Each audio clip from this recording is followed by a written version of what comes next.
ಸಾಕು. ನಾನು ಸ್ವಲ್ಪ ಹೆಚ್ಚು ಮಾತಾಡಬೇಕು ಅಂತ ಇದ್ದೆ.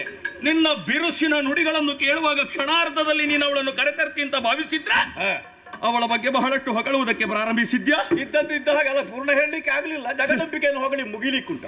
ನಿನಗೆ ಅಮ್ಮನ ಸಪ್ತಸಾಗರಗಳನ್ನೇ ಹಾಳೆಯನ್ನಾಗಿಸಿ, ಕಲ್ಪವೃಕ್ಷವನ್ನೇ ಲೇಖನಿಯನ್ನಾಗಿಸಿ, ಶಾರದಾ ದೇವಿಯಲ್ಲಿ ಬರೀಲಿಕ್ಕೆ ಹೇಳಿದ್ರು ಅವನ ಕತೆ ಮುಗಿಲಿಕ್ಕೆ. ಪಾರಾಯಣ ಮಾಡುವುದಕ್ಕೆ ಹೊರಟಿದ್ದಾನೆ ಪಾಪಿ. ಏನು ಪಾಪಿಯೋ? ನಾನು ಪುಣ್ಯಾತ್ಮ ಅಲ್ಲ, ಬ್ರಹ್ಮ. ನನ್ನ ಬಗ್ಗೆ ನನಗೆ ಸ್ವಲ್ಪ ಗೊತ್ತಿಲ್ಲೇನು? ನನಗೆ ಬ್ರಹ್ಮದೇವರೇ ಒಲಿದಿದ್ದಾನೆ. ನಮ್ಮನ್ನೆಲ್ಲ ಹೆಂಡ ಹುಡುಕ ರಾಕ್ಷಸರು ಅಂತ ಹೇಳುವುದಿಲ್ಲ. ನಮ್ಮನ್ನು ಹೇಳುವುದು ಹೇಗೆ? ದೈತ್ಯ ವರರು ಅಂತ ಹೇಳು. ಹೌದು, ದೈತ್ಯ ವರರ ಸಂಹರಿಸುವುದಕ್ಕಾಗಿ ಬಂದಿದ್ದಾಳೆ ಅಂತ ನಾನು ಎಚ್ಚರಿಸಿ. ನಮ್ಮ ಹಠ ಛಲ ಏನೆನ್ನುವುದನ್ನು ಚೆನ್ನಾಗಿ ಅರ್ಥವಿಸಿಕೊಂಡವ ನೀನು. ಹಠ ಬೇಕಾದಲ್ಲಿ ಬೇಕು ಪ್ರಭು, ಎಲ್ಲ ಕಡೆ ಹಠ ಮಾಡಿದ್ರೆ ಆಗುತ್ತದೆ? ಆಗುವುದಿಲ್ಲ ಗೊತ್ತು. ಈಗ ನನಗಿದು ಬೇಕು, ನಾನು ಬೇಕು ಎಂದ ಮೇಲೆ ನನ್ನ ಕಾಲ್ನಡಿಗೆ ಬರಲೇಬೇಕು. ಬರಬೇಕಾದ್ದು ಬಂದಿತ್ತು ಪ್ರಭು. ಅಲ್ಲ ಇಲ್ಲ ಅಂತ ಹೇಳುವವರು ಈ ಪ್ರಪಂಚದಲ್ಲಿ ಮತ್ತೊಬ್ಬರು ಇಲ್ಲ. ಅದು ಕೂಡ ಈ ಶುಂಭದಾನವನೆದುರಲ್ಲಿ ಮಾತಾಡುವಂತ ಸಾಮರ್ಥ್ಯ ನಿನಗೆ ಬಂತಲ್ಲ. ನಿನ್ನ ಆಪ್ತ ಬಳಗದಲ್ಲಿದ್ದ ಕಾರಣ ಇಷ್ಟು ಮಾತನಾಡಿದೆ ನಾನು. ಆದ್ದರಿಂದ ಇಷ್ಟು ನಿನಗೆ ಅವಕಾಶ ಕೊಟ್ಟಿದ್ದೇನೆ. ಆಪ್ತಸ್ತು ಯಥಾರ್ಥ ವಕ್ತಾಹ. ಈಗ ಆಗಲಿಲ್ಲ, ಹೇಳ್ಬೇಕಲ್ಲ. ಆಗುವುದಿಲ್ಲ. ನೀನೀಗ ತಾಯಿಯ ಕಾಲಿಗೆ ಅಡ್ಡ ಬೀಳುವುದಿಲ್ಲ. ನಮಸ್ಕಾರ. ಖಂಡಿತ ಇಲ್ಲ. ಧನುದೇವಿಯ ಪಾದಕ್ಕೆ ಮಣಿಯುವುದು ನಾನು ನೋಡಿದ್ದೇನೆ. ಅವಾಗ ಮಾತೃದೇವೋ ಭವ ಅಂತ ಹೇಳಿದ ಮೇಲೆ ನಿನ್ನ ಪೀಠ ಏರುವುದು, ಮತ್ತೆ ಬಲ್ಲಿರೇನೆ ಅಂತ ಕೇಳುವುದು. ಅದು ನನ್ನ ಹೆತ್ತವೇ. ಇವಳು ಲೋಕದವೇ.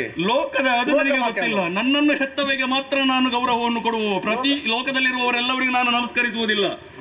ರಕ್ತವೀರ ಪ್ರಭು, ಸಾಕು ಮಾಡು. ಒಂದು ಹೇಳುತ್ತೇನೆ. ಏನದು? ನಿನಗೆ ಹೋಗ್ಲಿಕ್ಕೆ ಕೂಡ್ತದೆ ಅಂತ ಆದ್ರೆ ಹೋಗು.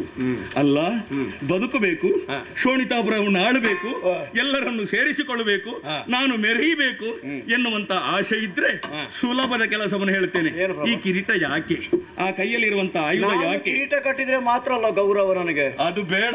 ತಲೆ ಬಿಟ್ಟು ಬಂದ್ರೆ ಹೇಳ್ತಾರೆ ಇದು ಆಗುದಿಲ್ಲ ನಿಮಗೆ, ಅದುವೇ ಆಗಬೇಕು. ಇಷ್ಟರವರೆಗೆ ಅದು ಇತ್ತು, ಈಗ ಅದು ಇಲ್ಲ.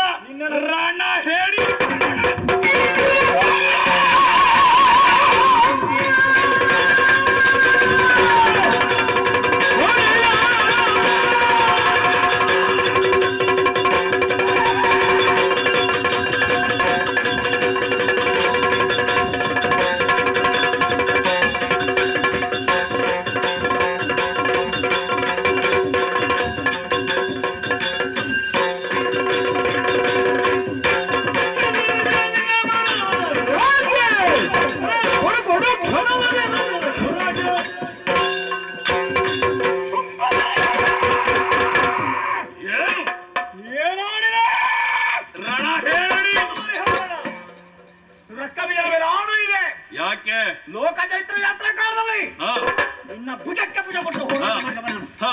ನನ್ನ ಪರಾಕ್ರಮದಲ್ಲಿ ಶಂಕೆ.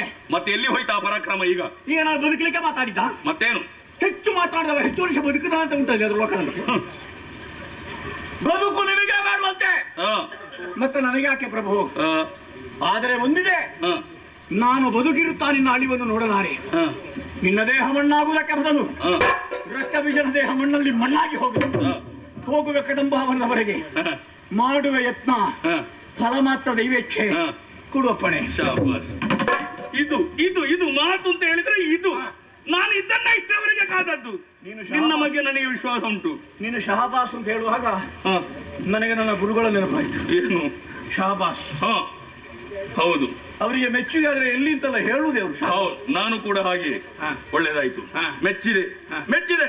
ಈಗ ಬಂಗಾರ ಬಟ್ಟಲಲ್ಲಿ ರಣವೀಳ್ಯವನ್ನಿಟ್ಟಿದ್ದೇನೆ. ಒಂದು ಮದುವೆಗೆ, ಇನ್ನೊಂದು ಯುದ್ಧಕ್ಕೆ. ಜಯವಾಗಿ.